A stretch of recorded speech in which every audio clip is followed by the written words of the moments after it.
ეკონომიკისა და მდგრადი განვითარების სამინისტროს მთის ტრასების სააგენტო 22 დეკემბერს დიდველის სასრიალო არეალს ხსნის ბაკურიანში. სრიალის მოყვარულები მოუთმენლად ელოდებიან ასევე სხვა ზამთრის კურორტებზე სეზონის გახსნას, როგორიც არის გუდაური, მესტია, გოდერძი. როგორ მიმდინარეობს მზადება ზამთრის სეზონისთვის, ამ თემაზე ჩვენი გადაცემის სტუმარი ისაუბრებს. მთის ტრასების სააგენტოს დირექტორი ირაკლი ბურჭულაძე არის ჩვენი გადაცემის სტუმარი. მოგესალმებით, ბატონო ირაკლი, დიდი მადლობა რომ ხართ ჩვენთან ერთად. მთის მოყვარულებს და სრიალის მოყვარულებს დარწმუნებული ვარ, ძალიან ბევრი საინტერესო და კარგი ამბით გაახარებთ თქვენ დღევანდელი ჩვენი სტუმრობით. დღეს იხსნება ბაკურიანში დიდველის არეალი, ასევე უკვე გაიხსნა კოხტა. რა სიახლეებით ხვდება დამსვენებელს და სრიალის მოყვარულებს ეს კურორტები და როგორია თქვენი მოლოდინები? მოგესალმებით, პირველ რიგში მადლობა მოწვევისთვის. ნამდვილად 20 დეკემბერს გავხსენით ჩვენ კოხტის არეალი, ეგრეთ წოდებული პლატო. შესაბამისად ჩვენ მაქსიმალურად ვცდილობთ, რომ მოკლევადებში გავათოვლიანოთ ყველა არეალი, რომ დამსვენებლებს და იმ ასე ვთქვათ ჭარბ რიცხვს დამსვენებლების, რომელიც უკვე ნელ-ნელა ბაკურიანში მიემართება, ასე ვთქვათ ყველა ტრასებზე, ყველა არეალებზე შეძლონ სრიალი. ჩვენ ხსნით დღეს და უკვე გავხსენით უпростоრეთ 10 საათზე გაიხსნა 10 საათზე იხსნება უпростоრეთ დიდველის არეალი, რომელიც ნოდოს საბაგირო არის, ეგრეთ წოდებული გონდოლას ტიპის, რომელიც ერთ-ერთი ძირითადი საბაგირო არის და სხვა უკვე ჰალფპაიპის ტიპის საბაგირო და შესაბამისად რამოდენიმე ტრასა გაიხსნება. ამინდით ცოტა არ გიწყობთ ხელს, როგორც ვიცი. წლევანდელ წელს, არ გამოირჩევა წლევანდელი სეზონი ამ ეტაპზე ყოველ შემთხვევაში ჭარბი ნალექით, მინდა დავამატო, რომ არც თუ ისე კარგი ტემპერატურა იყო იმისთვის, დაბალი ტემპერატურა, რომ გათოვლიანებას ემუშავა მაქსიმალურად, შესაბამისად ჩვენ გვიან ჩავხდეთ გათოვლიანება, იმიტომ რომ ეს დამოკიდებული არის დაბალ ტემპერატურაზე და ეხაც აი მინიმალური წარმადობით მუშაობს, იმიტომ რომ მინუსი თუ არ არის, როგორც ვიცი, გათოვლიანებას აზრი არ აქვს. ეს ვერინარ თუ არ არის მინუსი თუ არ არის გათოვლიანება, რა თქმა უნდა, ხელოვნური გათოვლიანების სისტემა არ მუშაობს, რაც უფრო დაბალი ტემპერატურა არის, მით უფრო მეტი წარმადობა არის, ასევე სხვა პარამეტრებზეც არის დამოკიდებული, თუმცა ძირითადი პარამეტრი და მნიშვნელოვანი არის ის, რომ დაბალი ტემპერატურა იყოს, რაც შეიძლება -3 და ქვევით, ასე ვთქვათ. ჩვენ ყველას ოჯახში ყავს თითო მთის კურორტის დამსვენებელი და მოყვარული და მათ აუცილებლად აინტერესებთ სხვა კურორტებზე როდის გაიხსნება სეზონი, თუ გვაქვს ამის შესახებ ინფორმაცია დაუშვათ გუდაურში, მესტიაში, გოდერძიზე, როდის გეგმავთ რომ გახსნათ?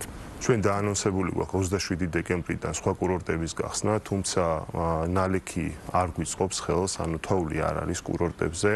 შესაბამისად დავიწყებ გუდაურიდან, რომელიც 27-ში იხსნება. ამ ეტაპზე დაანონსებული გვაქვს მხოლოდ ძირითადი საბაგიროების გახსნა.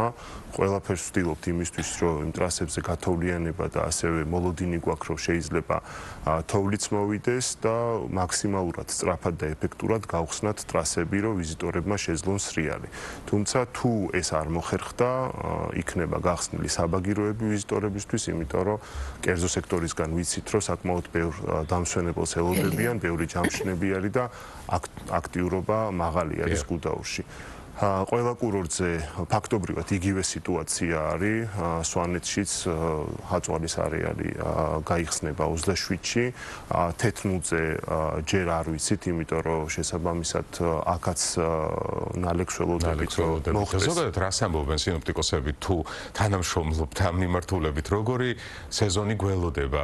ელოდებიან უხვს ნალექს თუ რა თქმა უნდა ეს სეზონები, ეს არეალები ხო დამოკიდებულია ხო, პირდაპირ სინოპტიკოსებზე. თოვლის მოსვლაზე, ასე რომ ვთქვა. ძალიან რთული არის, რა თქმა უნდა, გვაქვს კომუნიკაცია, რა თქმა უნდა, ჩვენ multimodal-ს უყურებთ იმისი თუ რა პროგნოზი იქნება.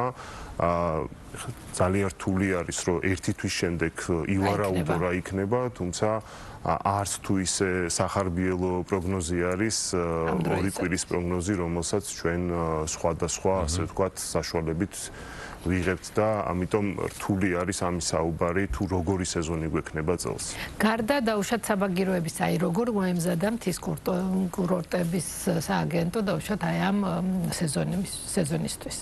ჩვენ ყოველწლიურად და განსაკუთრებით ლევანდელი სეზონისთვის აქტიურ მზადება მიმდინარეობს კომპანიაში, მიდის ინსპექტირება საბაგიროების, ასევე სარემონტო სამუშაოების, შესაბამისად სარემონტო სამუშაოები გათოვლიანების სისტემის მიმართულებით, არა მხოლოდ ინფრასტრუქტურასულით, ჩვენი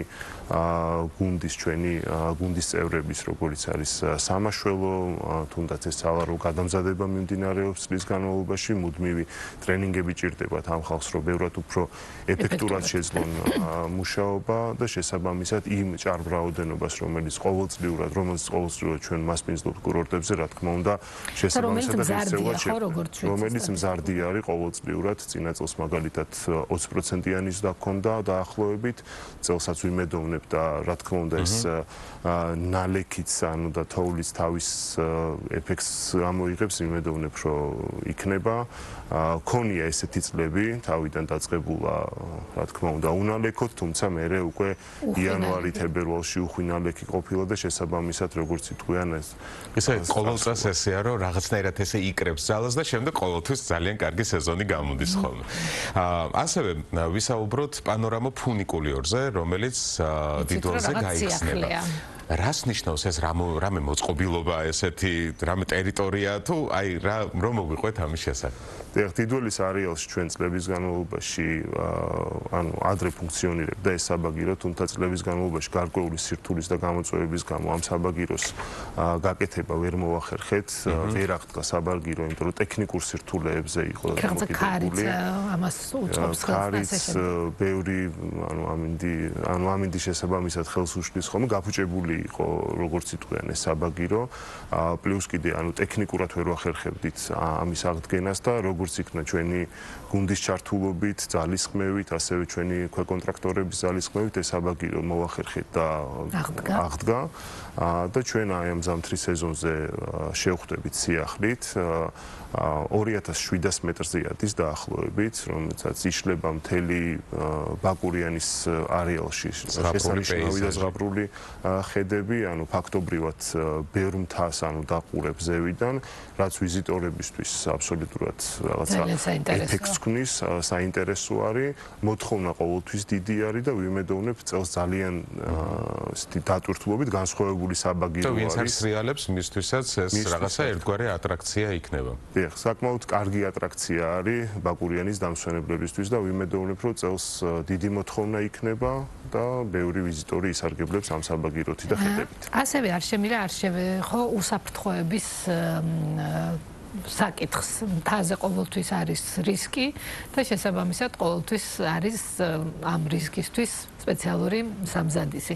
აი წელს მაგალითად რა არის ესეთი სიახლე თუ გაქვთ მაშველების პატრულის და აი ამ ყველაფრის დასარეგულირებლად რომ რაც შეიძლება ნაკლები იყოს დაუშვათ აი ესეთი ინციდენტები რაც მთასთან და ტრავმებთან არის დაკავშირებული.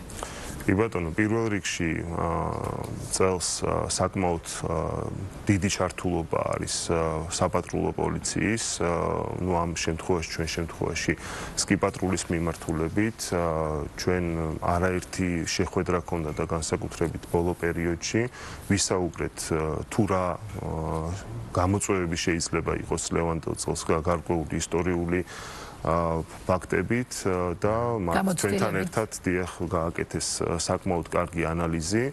შესაბამისად, ჩართულობა მაღალი არის, აი ბაკურიანის შემთხვევაში და გუდაურის შემთხვევაში 18 სკიპატრული იქნება წარმოდგენილი, რომელიც საკმაოდ ერთ სვლაში, რომელიც საკმაოდ კარგი რაოდენობა იმისთვის, რომ მთლიანად ყველა არეალში იყოს გაკონტროლებული და ასე ვთქვათ, მოცვადი იყოს ყველა არეალი და მომავლის გეგმებზეც ვისაუბრეთ ასევე თუ როგორ შეიძლება, იმიტომ რომ ყოველწლიურად მზარდი რაოდენობა არის ჩვენ კურორტებზე ვიზიტორების, შესაბამისად ამას მთლიანად უსაფრთხოების კუთხით საკმაოდ ისეთი დაცულობა, სწორი ანალიზი და ანუ ამის ახსოვნება სჭირდება.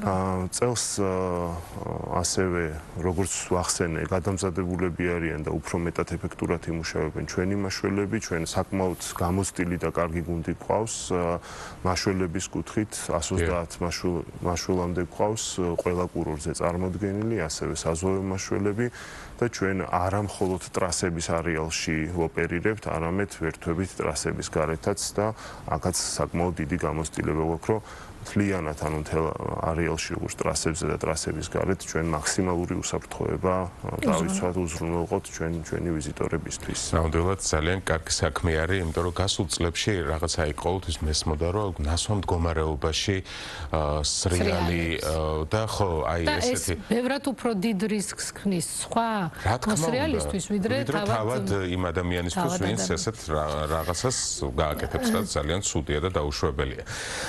ფრირაიდის მსოფლიო ტურზეც რო ვისაუბროთ, რომელიც მესტიაში 22-28 თებერვლის ჩათვლით გაიმართება.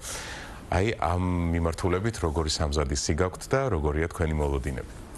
მზადება უკვე დაწყებული არის საერთაშორისო პარტნიორებთან ერთად, საკმაოდ რთული ჩემპიონატი არის, ჩვენ უკვე დიდი გამოცდილება გვაქვს, იმიტომ რომ მესამე ასე ვთქვათ სერიას ჩავატარებთ ამ ჩემპიონატის 2026 წელს თებერვალში.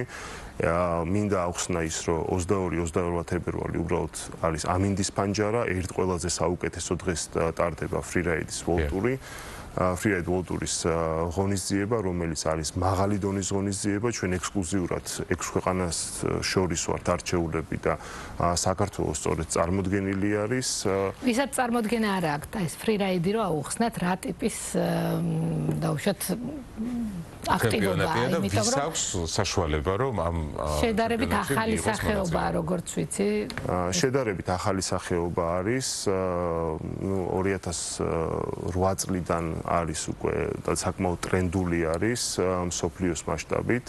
კონკრეტულად ის ღონისძიება, რაც ვატარებთ, ეს არის უმაღლესი ღონისძიება ფრირაიდის მსოფლიო ტურში, სადაც იღებს საუკეთესო დაახლოებით 54 სპორტსმენი, ეს უკვე განპირობებული არის ყოველწლიურად როგორი ქულებით, როგორი გადაწყვეტილებებით ასპარეზობენ და ჩვენ მთელი საქართველოს მასშტაბით გვაქვს შესაძლებლობა, რომ ჩავატაროთ ფრირაიდ ვოლტური, თუმცა კონცენტრირებული ვართ სვანეთზე, იმიტომ რომ სვანეთს ძალიან დიდი პოტენციალი აქვს კონკრეტულად თეთრმუდის არეალს, რომ სწორედ აი ამ დონის ჩემპიონატს უმასპინძლოს და ჩვენ ქვეყანაში არა მხოლოდ ცნობადობის კუთხით, რაც ყველაზე მნიშვნელოვანი არის იმისთვის, რომ ამ წლების განმავლობაში ისაც გაზრდილი არის აქტივობა და ძალიან ბევრი ფრირაიდერი მიემართება სვანეთის მიმართულებით, გუდაურის მიმართულებით, ყაზბეგის და ასე ვთქვათ სხვა არეალებში, სადაც შესაძლებლობას გვაძლევს ჩვენი ქვეყანა, რომ ფრირაიდის ანუ გაუკვალავ თოვლში, ასე ვთქვათ, მოხდეს თუნდაც ანუ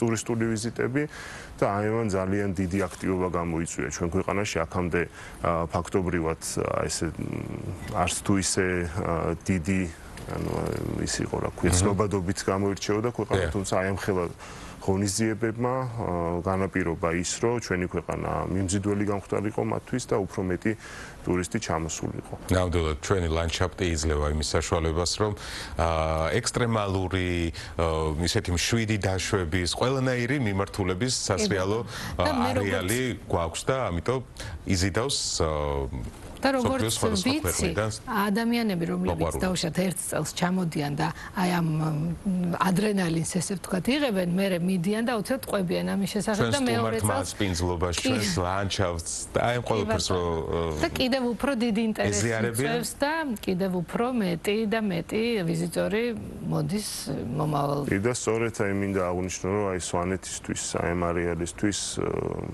განსაკუთრებულად შერჩეული არის ეს ღონისძიება გახსნილება, იმიტომ რომ აი ეს კულტურულ ნაწილსაც, ამ გასტრონომიულ ნაწილსაც კარგად წარმოაჩენს მთელი საქართველოსი აი უნიკალურ ადგილს, სადაც შეიძლება ბევრი მიმართულებით გააოცო ჩამოსული როგორც ათლეტი, ასევე მასთან ყოფილი ვიზიტორი და ადამიანი და შესაბამისად ვიმედოვნებ, რომ სულ მუდმივად გაგრძელდება ეს სვანეთში და არა მარტო სვანეთში, ჩვენ ასევე სხვა ხელშეწყობას უკეთებთ, რომ სხვა ფრირაიდის შედარებით დაბალი კლასის ჩემპიონატი ჩატარდეს, თუმცა სპორტის განვითარებისთვის და საერთაშორისო ასპარეზისთვის ესეც მნიშვნელოვანია, როგორც არის ახალგაზრდული ჩემპიონატი, როგორც არის 2 ვარსკვლავი, ან 4 ვარსკვლავი და აი ამასაც ჩვენი მთის კურორტები MTA ხელს უწყობს იმაში, რომ ასე ვთქვათ, ყოველწლიურად ეს იყოს ჩატარებული. და იყოს ძალიან წარმატებული. ძალიან დიდი მადლობა ბატონო ირაკლი. მოვიხმოთ ყველა და ვუთხრათ, რომ ვისაც უნდა უკვე სრიალი შეუძლიათ დღეიდან უკვე ბაკურიანს ესწრონ და გაიხსნება უკვე დიდოლის უკვე სხვა კურორტებსაც ეწვიონ და მე იმედი მაქვს, რომ წარმატებული წელი გექნებათ ისევე როგორც ყოველი წელი, უკეთესი და უკეთესია. და წარმატებებს გისურვებთ. ძალიან დიდი მადლობა.